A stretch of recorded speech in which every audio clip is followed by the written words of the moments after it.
The stock market fell significantly on Tuesday, with the NASDAQ down almost 2%, the Dow down 1%, the S&P 500 down 1%, and the Russell 2000 down 1%. So why was the stock market down today? And more importantly, where is the stock market going to go from here? Are we going to continue downward, or was Tuesday just a one-day pullback? Well, I'm Stock Curry. I'm a former Merrill Lynch and Morgan Stanley investment banker, and I have over 25 years of trading experience. And these sort of pullbacks are very common. So let me show you the reasons why the stock market fell on Tuesday. Then let's take a look at some of the technical analysis to try to figure out where the stock market might go from here. If you read the headlines that came out today, you'll see that the Dow fell 500 points, the NASDAQ shed nearly 2%, and the reasoning that a lot of the news stations gave for the stock market falling was because Apple brought the stock market down. While Apple did bring the stock market down on Tuesday, it's not the real reason why the stock market fell. There were actually two important economic data points that came out on Tuesday, both of which were bad, and that's the real reason why the stock market went down on Tuesday. First, we got the ISM U.S. Services Activity, which showed a growth slowdown in February. At the same time, we got the U.S. factory orders, which fell more than forecast in January, and the December print was revised downward as well. Both of those things are really bad for the U.S. economy. The reason is services are slowing down at the exact same time that manufacturing is slowing down. And with both slowing down at the same time, this is really bad news for the U.S. economy, our GDP, because the biggest problem that we're running into right now is that inflation remains elevated. And the most recent inflation reports have increased. In fact, they've gone up at the fastest pace in over a year. On top of that, interest rates remain extremely high as the Fed tries to fight inflation. But as the economy slows down, this really puts a hamper on the Fed.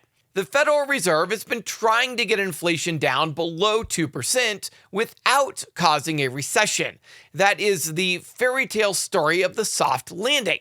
Now, it's never been done before in history, but the Federal Reserve believes that they can do it this time.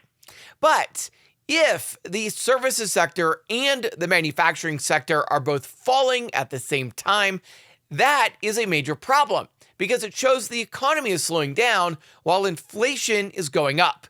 And all of that leads not to a soft landing, but a hard landing. In other words, it greatly increases the likelihood that the U.S. economy is going to experience a recession here in 2024. And that is not good news for the stock market, and that's why stocks fell so much on Tuesday. At the same time that we got bad news here in the United States, we also got bad news coming out of China, as Apple's iPhone sales plunged 24% in China as Huawei smartphones resurged their business. Apple is losing market share in China in the exact same way that Tesla is losing market share in China, and that is not good news for one of the largest companies in the U.S. stock market. That's why Apple was down so much on Tuesday. But we also got some bad news from Tesla. Tesla shares slipped 4.5% after a suspected arson attack halted production at their Berlin gigafactory. Now, Tesla shares were most likely going to fall anyway, but this was just another nail in the coffin for the stock market on Tuesday. Now, the good news is, even though the stock market is falling, you don't have to lose money. My QQQ put option that I opened yesterday was up over 800% today.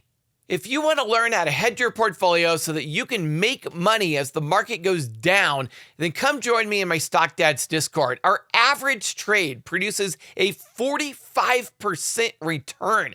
I don't know of very many traders out there that average a 45% profit per trade, but we are doing it in the Stock Dads Discord. And right now, for the rest of this week, you can get 40% off of the Stock Dads Discord with coupon code LASTCHANCE. Just go to weprofit.io/Discord, enter coupon code LASTCHANCE at checkout, and get 40% off for life when you sign up right now in the Stock Dads Discord. Come make money with us and make money as the market goes down. Now, let's get into the next question that everybody has. Where is the market going to go from here? Was this a one-day pullback, or is this the start of a much larger crash? To answer this question, let's start by looking at investor sentiment. For over a month now, investor sentiment has been sitting solidly in the extreme greed stage, but with today's pullback, it fell into the greed stage. Now, this is an oscillating indicator. It runs between extreme fear and extreme greed. And very typically, once it hits extreme greed, it will start to oscillate back towards extreme fear. And today's pullback from extreme greed down to greed is an indicator that we might be oscillating back downward towards that extreme fear. And that could mean that the market is set up for a longer-term pullback or market crash. But it's not all bad news. There's actually a hidden secret in the stock market right now, which is actually showing that the stock market is stronger than ever and actually rising even as the market indices go down. You might recall how we've been talking about for the past year and a half, how the rally in the stock market has been very narrow. That is, it's been limited to about 10 stocks in the stock market. Those 10 stocks include the Magnificent Seven, a few AI stocks, as well as a few Dow stocks such as Lilly. And those stocks have been rallying, bringing up the entire stock market, including the Dow, the S&P 500, and the NASDAQ, even as most of the more than 9,000 stocks in the stock market have traded near their October 2022 lows. This created a fallacy in the stock market, making it appear as if the entire stock market was rising, when in fact only about 10 stocks were rising and over 9,000 were trading flat or even continuing to go down. But now that is all changing. While the tech rally is losing steam, the stock market breadth indicator is at its strongest level in years. Stock market breadth is a calculation of the number of stocks that are rising versus the number of stocks that are falling. And for a year and a half now, the breadth has been horrible. Most stocks in the stock market have been falling, with only about 10 rising. But now all of that's changing. Those 10 stocks that rallied so much over the past year and a half are now going down, while the other 9,000 stocks in the stock market are finally starting to rise. And while this is great news for the overall stock market, it is needed and necessary in order to have a long-term sustained bull run in the stock market. It also means that the stock market indices, the indexes, the Dow, the NASDAQ, the S&P 500 are going to go down. Remember, those indexes are nothing more than a calculation. They're a number, a mathematical formula. And those calculations are heavily weighted towards the largest 10 companies in the stock market. The largest companies in the stock market, the Magnificent Seven, make up 50% of the NASDAQ weighting and 25% of the S&P 500 weighting. So when those 7 stocks start to go down, the market indices, the S&P 500 and the NASDAQ, also go down, even if the other 493 stocks in the S&P 500 and the other 93 stocks in the NASDAQ are all rising. And that is exactly what we're starting to see. We're starting to see the Magnificent Seven stocks that have rallied and brought the indexes up by themselves for the past year and a half are starting to go down. And that means the indexes are starting to go down as well. But it also means that the over 9,000 stocks in the stock market that have traded pretty much flat for the past year and a half are now starting to go back up. And Just this year, the Russell 2000, which is a composite of over 2,000 stocks, finally came out of its bear market territory that it has been in for over 2 years. This is all great news, and as more and more money moves out of the Magnificent Seven stocks, as more and more money moves out of AI stocks and gets moved into the overall stock market, this creates a very solid foundation for a long-term bull market, and it helps us prevent another major crash. Now, that said, the NASDAQ has gone more than 300 days without a major pullback. Does that mean a shakeout is overdue? Well, yes, absolutely, a shakeout is due. But like we just talked about, that doesn't mean most stocks are going to go down. In fact, if those 10 stocks that have individually rallied over the past year and a half go down, while the remaining 9,000 stocks go up, that actually fixes the pullback situation we need. It causes a pullback in the S&P 500, the Dow, the NASDAQ indexes, while maintaining strength in the overall stock market. If we take a look at technical analysis and we look at the Dow generally runs right along their 10-month EMA. But right now, the Dow is sitting well above the 10-month EMA. And whenever the Dow has a pullback, it generally pulls back to the 21-month EMA, and the Dow is far above the 21-month EMA. The Dow would need to fall about 4% to get down to the 10-month EMA, and it needs to fall about 7% to get down to the 21-month EMA.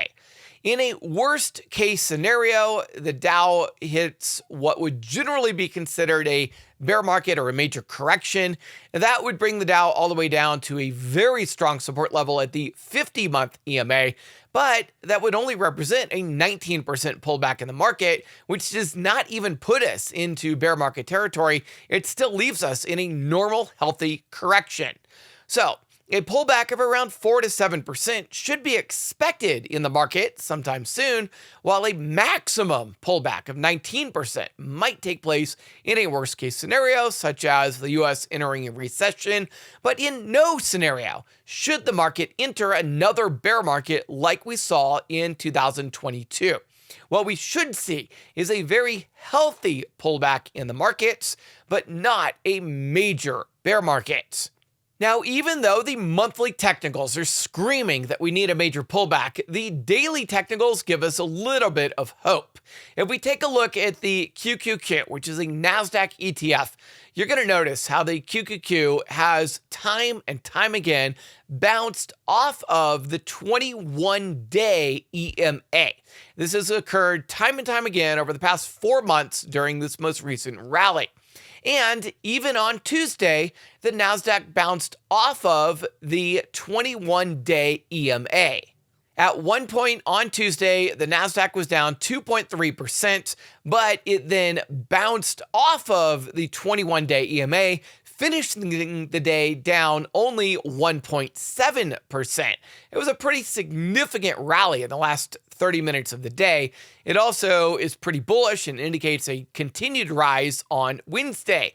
So at least among the NASDAQ, it shows us that there's a very good chance, just based upon technical analysis, that we're going to bounce here and we're going to rise on Wednesday and continue going back up. That this was a very short-term pullback.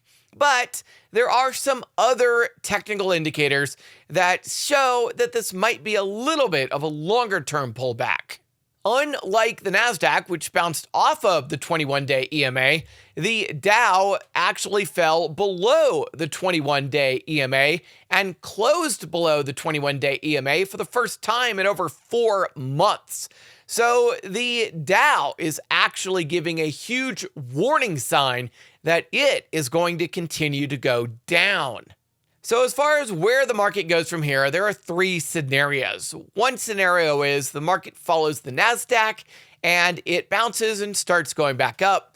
The other scenarios, the market follows the Dow and it continues down and has the much needed healthy pullback that the market's been waiting for the past few months.